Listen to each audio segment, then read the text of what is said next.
Thank you all for joining me for Miss Matter. You'll all have to bear with me this week because I've been on the road for 6 weeks straight and I am exhausted.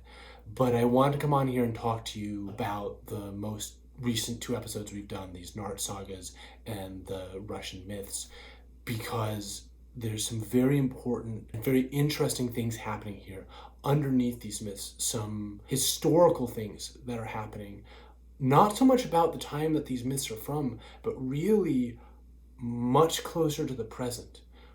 Because these Nart sagas are from a place called the Northern Caucasus. And if you don't know where the Northern Caucasus are, they're sort of the southern extreme of Russia.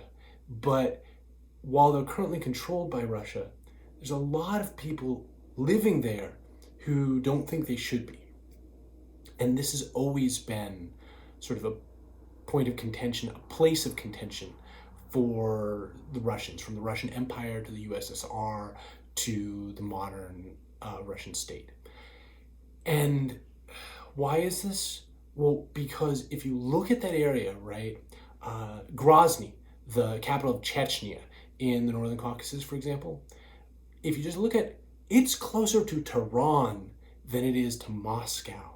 That area inherits a lot from Iranian and Persian culture.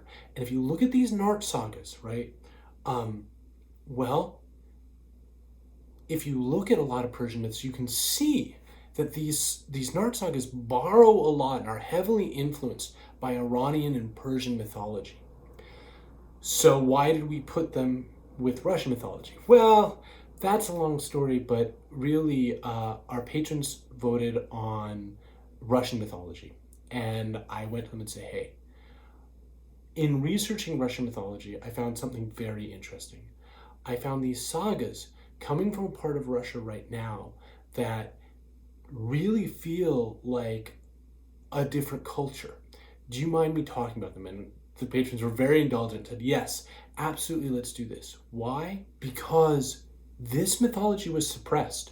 If you look at the history from the 19th-ish century, if you look at from the Tsarist state to the Soviet Union to modern day Russia, these Nart sagas really, they were first translated and written down and recorded by Russian folklorists, but then really there have been some efforts, even a lot of efforts, to sort of make sure that this isn't really the mythology that gets spread. And we thought, well, with our show, since we have all of you watching it, maybe we can amplify that voice. Why have these been suppressed? Well, if you think about it, right, this mythology emphasizes the difference between a lot of Russia and this particular area, right? There's not a lot of actually Slavic influences on these myths. The Nart sagas are much closer to all the things from Azerbaijan and from Iran and that whole area. And so what it does is what mythology is really good at doing, establishing a cultural base, right? But it makes the people in this area feel like, well, we're different from the rest of Russia. And in doing so, it really hinders the Russian government, whoever they may be at the times, efforts to assimilate and control and make this area a permanent part of Russia. And of course, they very much want to do that because, amongst other things, the Northern Caucasus have access to the Black Sea, which has always been very, very important to Russia and the Russian economy and Russian trade. And even today, there's a lot of conflict in this area because of these cultural differences. And so regardless of whatever else, before all these myths get lost, like so many have, as cultural assimilation happens, regardless of whether or not you think that cultural assimilation should or shouldn't happen, and regardless of whether or not you think that more of us should share one culture,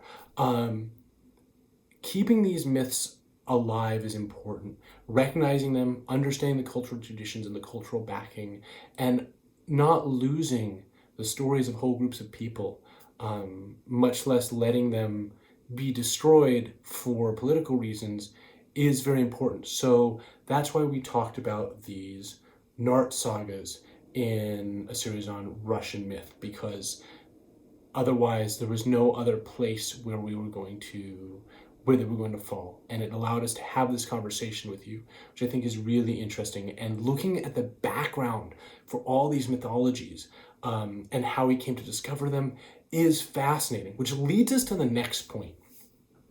So when looking into Russian mythology, if you noticed, the vampire and the soldier, the story that you get there, very cool, right? I was really excited to do that one.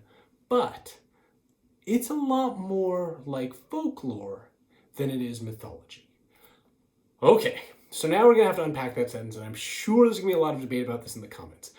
I am not super concerned about that distinction. The best definition I've heard for it, and the most academic definition I've heard for it, is that mythology has to do with the history of the gods, and folklore is basically all the other tales that don't. And by the history of the gods, it just means that if you were to try and lay out a timeline and to give a history of the gods of a place, and at least hit all the major events in the lives of the gods, you would have to include these stories. So for example, the Iliad and the Odyssey, even though they're about human dudes, right, for the most part, are the part of the mythology of Greece, because the way the gods show up in those things, you cannot actually lay out a history of the gods without including the events of the Iliad and the Odyssey. Okay, so Russia. Russia's a really, really interesting case. Right in the 19th century is when folklore really became a thing. It's even when the word was coined. Before that, I think we called it popular antiquities. You might have to check me on that, but I believe that to be the case. And then people started getting interested in, oh, we're industrializing, we're losing a lot of this mythology, let's look into it. Which immediately got followed by, hey, nationalism's now a thing, let's start establishing a national culture. And so very often when you see mythology, whether it is like Scandinavian mythology or German mythology or even British mythology, especially things like the King Arthur cycle, a lot of these things became part of an effort to create a unified culture for a place and give people a sense of long-term cultural unity, that they were all part of the same people with the same stories, in order to create what we call modern nation states, right? We're moving from feudalism, where people associate themselves with the thing that is obvious to associate yourself, the people immediately around you, the little town or village you're in, and maybe the guy who rules it, right?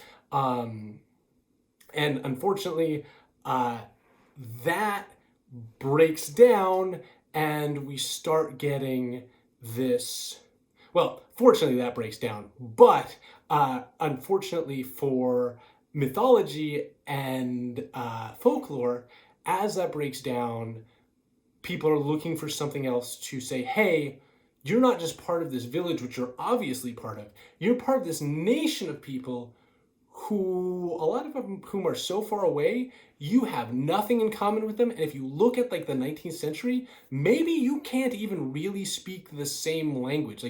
Even Italy, if you went through the different major cities of Italy, person in the far north couldn't really speak to a person in the far south completely, right? So mythology got used to give people an idea that they had a shared culture, and in doing so that they were part of a nation, and that nation had some legitimacy. So what's happening with this Russian folklore? Okay, well, we're getting that, right? Because clearly, hey, the Tsar's soldiers going kicking around vampires. And you know what? You should like them because they kick around the vampires that are harming your village. But more than that, what's going on, what's really interesting here is this isn't mythology. This is folklore, right? By the definition we gave, there's no gods, none of that stuff. Why?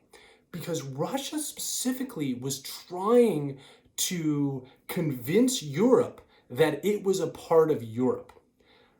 And what happens when you look into sort of Russian mythology? Well, Russia was one of the last sort of parts of Europe to Christianize. And as such, that meant that when you look at its mythology, it has this very interesting sort of pagan mythology, but most of that actually got lost and suppressed as well because the folklorists were trying, or at least the state with its efforts towards folklore and the people sponsoring, the czar, that sort of thing, sponsoring these folklorists, wanted to create a unified culture that also appeared European and not something scary to Europeans, like this weird, like Baba Yaga business and other things. And weirdly, Baba Yaga is actually one of the things that was sort of not so outside of what was acceptable and was so common in a lot of these tales that we still get that. But you clearly don't have any rival gods, right? They've all been sort of relegated to a place below the folklore of Russia. And so that's why you're getting a folklore tale here versus, for example, Japan, right? We take the Japanese mythology and we have lots of heavy books of actual mythology where it's the history of the gods, and that was totally preserved and kept. Why? Because the emperor himself descends from that line, right? So instead, the legitimacy of the state is reinforced by giving the mythology rather than having something that the state fears, this idea that it will be seen as and I mean, this is the thought at the time, this is not my saying this in any way, but their fear that they'd be seen as sort of a backwards pagan nation at the eastern end of Europe, right?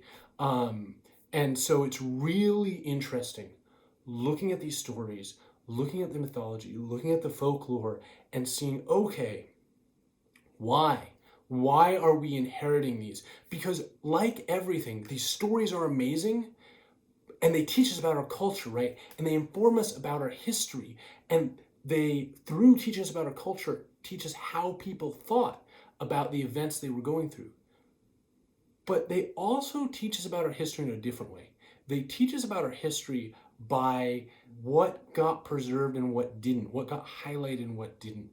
And so when we're looking at them, we always have to also ask ourselves the why of these myths. Both what were they trying to tell their contemporaries, and especially when you look at things like Brothers Grimm or whatever, what were the folklorists trying to tell their contemporaries?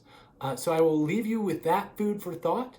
And I think next week we're getting back to Japanese mythology. So hopefully I'll see you then. And if you want to help choose the topics we cover in the future, come check out our Patreon. All right, everybody. I hope you all have a good week. Take care, everyone.